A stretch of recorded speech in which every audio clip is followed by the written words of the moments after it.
ہمارے اسی معہد عثمان بن عفان کا ایک لائق طالب علم عزیزم محمد عبداللہ سلمہ گلاوٹھی، میں اپنے اس بچے سے زیدہ مجدو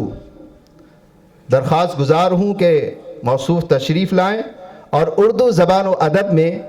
تقریر کا مجموعہ پیش فرمائیں، اپنے مافی ضمیر کو پیش فرمائیں اور ہمارے اس اجلاس کو مزید اعتبار بخشیں۔ کہاں ہے بچہ؟ السلام علیکم ورحمۃ اللہ وبرکاتہ۔ بسم اللہ الرحمن الرحیم۔ الحمد لأہلہ والصلاة علی اہلہا، اما بعد فقد قال اللہ تبارک وتعالی فی القرآن الکریم: اعوذ باللہ من الشیطان الرجیم، بسم اللہ الرحمن الرحیم۔ وقل جاء الحق وزهق الباطل ان الباطل كان زهوقا، صدق اللہ العظیم۔ وقال النبی صلی اللہ علیہ وسلم: الاسلام يعلو ولا يعلى عليه، او كما قال علیہ الصلاة والسلام۔ مکرم و معزز سامعین کرام اور برسر اسٹیج تشریف فرما علماء شرع متین، اس سرزمین پر حق و باطل کا تصادم روز ازلی سے جاری ہے اور حق ہر زمانے میں تکثیر وسائل سے ورے فوز و فلاح سے وابستگی کی تمثیل کا کام کرتا رہا، اور باطل ہمیشہ دین حق کے نور پر سایہ سیاہ فگن کیے رہا اور قوت حق کو تضعیف کے سانچے میں ڈھالنے کی سعی و پہم کرتا رہا، حتیٰ کہ خود ہی ضعف و ناکامرانی سے ہم کنار ہو کر گمنامی کے اندھیرے غار میں غرق ہو کر بے نام و نشاں ہو گیا۔ ملت اسلامیہ کے نونہال فرزندوں، میں پوچھنا چاہتا ہوں اپنی باطل قوت کے بازو کے سہارے پرواز کرنے والوں سے کہ آج کہاں دھس گئی عاد کی وہ قومیں جو روئے زمین پر غرور و تکبر اور تجبر کے پنجے کو گاڑنے کے لیے کوہ تراشی کر کے بلند پایا محل اور مضبوط و مستحکم و پرتکلف اور منقش منارے تیار کرتے تھے۔ غرور نے انہیں اس وہم میں مبتلا کر رکھا تھا کہ یادگاریں اور پختہ عمارتیں کبھی جز الہ تجزا میں تبدیل نہ ہوں گی، مگر ہائے انگوش بدندہ کہ جب انہوں نے فرمان الہی اور حکم ربانی سے سرتابی کر کے حق کے مخالفت کے تنور میں ایندھن اندوختی کی تو قہر الہی کے ظہور نے ریح سرسر کی شکل میں ہو کر 7 رات اور 8 دن کی مدت میں کھوکھلے کھجور کے ہم پلہ کر دیا، جس کو قرآن نے یوں بیان کیا ہے: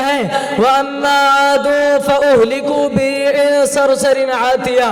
یعنی قوم عاد کو تیز و تند ہوا کے ذریعے ہلاک کر دیا گیا۔ امت مرہونہ کے غیور باشندوں، چلے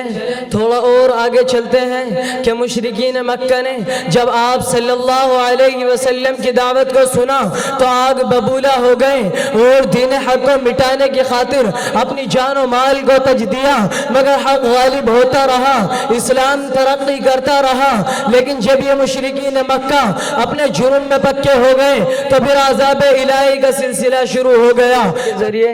ان کی پشت کوفتی کی گئی تو کبھی غزوہ احد کے ذریعے ان کے پرخچے اڑائے گئے، مگر سامعین اعظام پھر بھی باطل کسی نہ کسی شکل میں ابھرتا ہی رہا اور رب العالمین بھی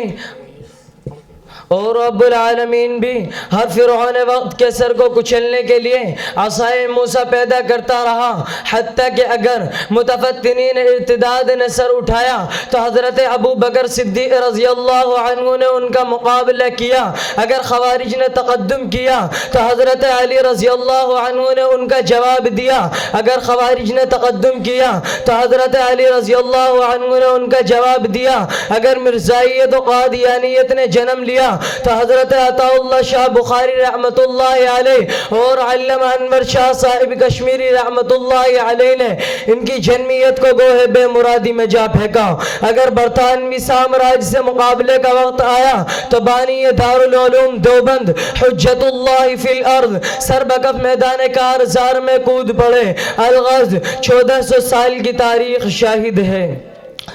کہ نہ ہم شیطان سے ہارے نہ ہم حیوان سے ہارے،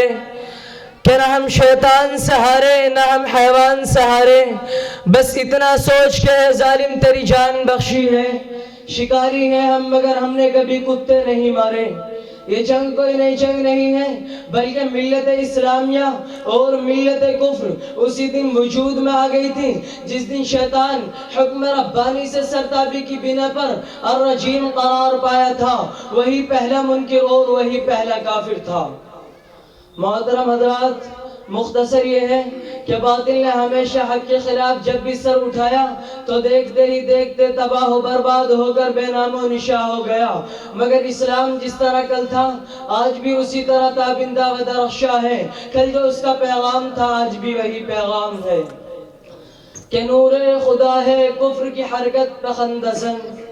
کہ نور خدا ہے کفر کی حرکت پہ خندزن، پھوکوں سے چراغ بجھایا نہ جائے گا۔